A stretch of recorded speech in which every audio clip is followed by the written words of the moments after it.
Bon alors on dit quoi my loves? On dit quoi? J'espère que vous allez bien. Je vous retrouve aujourd'hui pour un tuto coiffure. Vous m'avez demandé, exigé même le tuto de cette coiffure que je vous ai présenté sur Instagram. Donc c'est parti, aujourd'hui on y va. Alors, petit warning, petit disclaimer, je commence à avoir un début d'angine, donc si ma voix est un peu bitchakala, c'est normal. Donc je commence cette coiffure sur un ancien twist out, ça faisait 2-3 jours que j'avais défait mes twists, et j'ai décidé de faire une petite coiffure un peu jolie, un peu sexy pour sortir, pour aller à un événement, pour aller à une soirée, peut-être même à un mariage. En plus j'ai été invitée à un mariage par l'une d'entre vous, donc du coup, ce sera certainement ma coiffure pour ce mariage. Anyways, donc je vous présente comment est-ce que j'ai fait la coiffure. J'ai commencé par séparer sur le devant 2 petites mèches pour réaliser une frange, et ensuite j'ai fait une séparation à l'arrière. C'est pas très important, j'ai pas utilisé de peigne, j'ai uniquement utilisé mes doigts pour toute cette coiffure là parce que j'avais pas envie de démêler, j'avais pas besoin de démêler, et sincèrement j'ai fait un truc qui requérait le moins de manipulation possible. Donc on sépare les 2 sections de chaque côté. Je vais commencer par utiliser une gelée de définition que vous avez vu dans mon précédent tuto, mon précédent test de produit capillaire, et je vais en appliquer très légèrement sur la partie de devant, sur la frange. L'objectif n'est absolument pas d'avoir des boucles très resserrées. Comme vous voyez, je fais des vanilles très légères. Mon objectif, c'est d'avoir juste un tout petit peu de texture, un tout petit peu de matière, mais je ne voulais vraiment pas une définition maximale. Donc j'ai pas du tout serré mes vanilles, absolument pas. J'ai juste mis un peu de gelée de définition pour donner une ondulation. Et voilà, une fois que j'ai fini, on laisse ça et on passe à la suite. Je ne suis pas très fan des cires, des wax, mais là pour cette coiffure, je voulais vraiment un fini très propre, sans avoir de petits cheveux qui se baladent par-ci par-là. Donc j'ai appliqué un tout petit peu de wax sur le dessus. J'ai brossé avec ma brosse en poil de sanglier, tout simplement, vraiment très légèrement comme vous voyez. J'ai pas appuyé plus que ça pour pas avoir de petits flyaways. Et ensuite j'ai commencé à faire sur chaque côté des flat twists, donc c'est-à-dire des vanilles collées au niveau du cuir chevelu.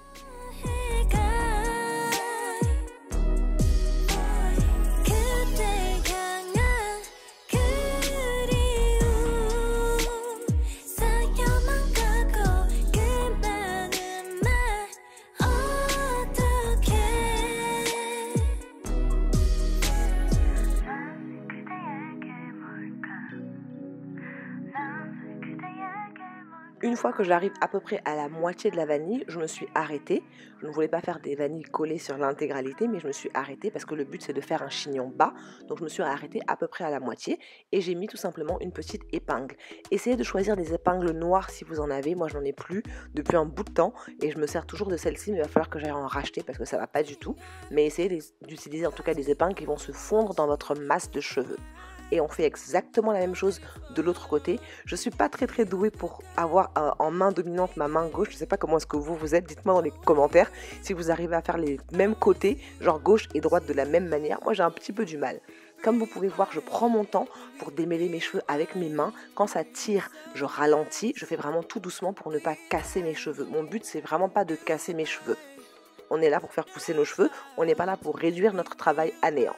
Donc pareil de l'autre côté, je m'arrête à peu près à la moitié et j'ai mis une petite épingle pour fixer le tout. Ok, on passe à la partie réalisation du chignon. Donc comme je vous ai dit, je n'ai pas utilisé de brosse, de peigne ou quoi que ce soit. J'ai tout simplement utilisé mes doigts pour pouvoir mouler la forme que je voulais donner à mes cheveux. J'aurais dû les étirer plus avec mes doigts, parce que vous allez voir tout à l'heure, il y a un petit cheveu qui va se barrer de mon chignon. Mais voilà, l'objectif en fait c'est de remonter mes cheveux en chignon bas, comme ça. Et tout simplement sécuriser cette forme-là. Après, vous donnez la forme que vous voulez, vous resserrez plus ou moins. Moi, je voulais une forme assez large. Et comme je vous le disais, vous allez voir, il y a un petit cheveu qui va se barrer. Simplement parce que j'ai pas tiré, enfin, on va dire étiré suffisamment les cheveux avec mes doigts. Mais si vous fixez la totalité de vos cheveux avec vos doigts, il n'y a aucun cheveu qui devrait se barrer normalement. Et voilà le résultat. On a quasiment fini. Est-ce que c'est pas super rapide ? Franchement, est-ce que c'est pas super rapide? Donc comme je vous ai dit, vous donnez la forme que vous voulez. Moi j'ai étiré un petit peu des 2 côtés pour que ce soit à peu près équilibré. Et ensuite je me suis attaquée aux cheveux de devant. Alors je ne fais pas de baby's hair. 2023, je ne fais toujours pas de baby's hair. En revanche, j'ai mis un petit peu de cire, juste pour être sûr que mes petits cheveux de devant n'allaient pas faire des petites bouclettes, vous voyez, juste pour bien pas les lisser, mais les discipliner. Voilà, c'est le terme. L'objectif, comme vous voyez, c'est qu'ils soient disciplinés. Ensuite, on passe à la prochaine étape. Vous n'êtes pas obligé de faire ce que je vais faire là. Moi, j'ai passé un coup de sèche-cheveux pour que la gelée sèche plus rapidement. Mais si vous faites votre coiffure, par exemple, avant d'être maquillé, le temps de faire votre maquillage, ça devrait avoir séché. Ou si on n'est pas en hiver, d'accord? Donc, ce n'est pas obligatoire. Absolument pas. Vous pouvez laisser sécher à l'air libre. Une fois que ça a été fait, j'ai pris un petit foulard. Alors la matière, c'est pas exactement du satin, c'est pas de la soie non plus. Je pourrais pas vous décrire exactement ce que c'est. C'est un tout petit foulard tout simplement pour aplatir les petits cheveux parce que je voulais pas avoir de flyaways. Donc j'ai juste mis ça un petit peu sur le dessus pour être sûr que ce soit quand même bien plaqué et aussi sur les côtés pour que la partie dont je vous parlais sur les côtés, pas les baby's hair, mais on va dire les edges, soit vraiment bien plaquée et que les cheveux ne rebiquent pas.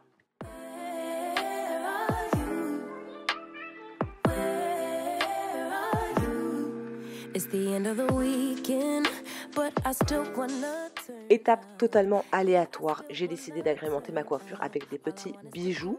Alors c'est absolument aléatoire, c'est optionnel, vous faites pas. Moi j'avais envie, vous voyez les petits cheveux qui se barrent là comme je vous le disais, c'est pas grave, on va faire comme s'ils n'étaient pas barrés.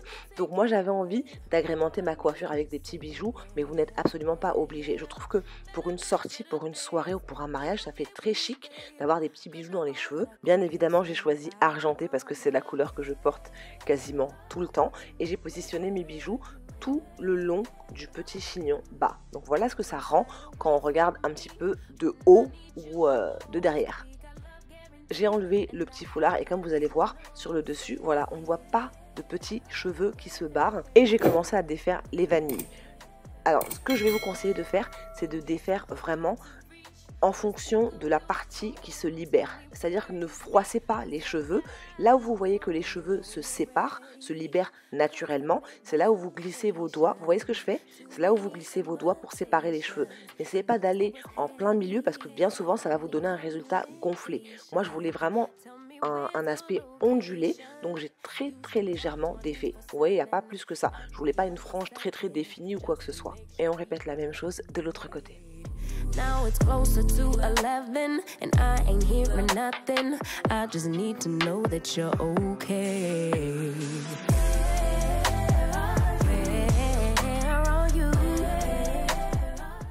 Pour l'instant, voilà ce à quoi ça ressemble. Vous voyez le look vers lequel j'allais. Je voulais quelque chose de romantique, c'est ça même. Avec la petite épaule dénudée, un look très romantique. Je trouvais que ça manquait un peu de dynamisme derrière, donc j'ai glissé une mèche à l'arrière de mon oreille pour que ça donne l'impression que ça sortait du chignon. C'est vraiment optionnel, c'est-à-dire coiffez-vous comme vous voulez, agrémentez comme vous voulez. Ça, c'était moi, mon envie, mon délire pour réaliser cette coiffure-là. J'espère que ce tuto vous a plu, my loves. Si jamais c'est le cas, vous savez ce qu'il vous reste à faire. Likez, partagez. Pour toutes les personnes qui me suivent sur Instagram, envoyez-moi des idées de coiffure que vous voudriez que je reproduise et je les referai avec grand plaisir. En attendant une prochaine vidéo, prenez bien soin de vous, faites attention à vous, à vos proches. Et en ce qui me concerne, je vais aller me reposer ma voix. Je vous fais plein de bisous, je vous dis à très vite. Mouah.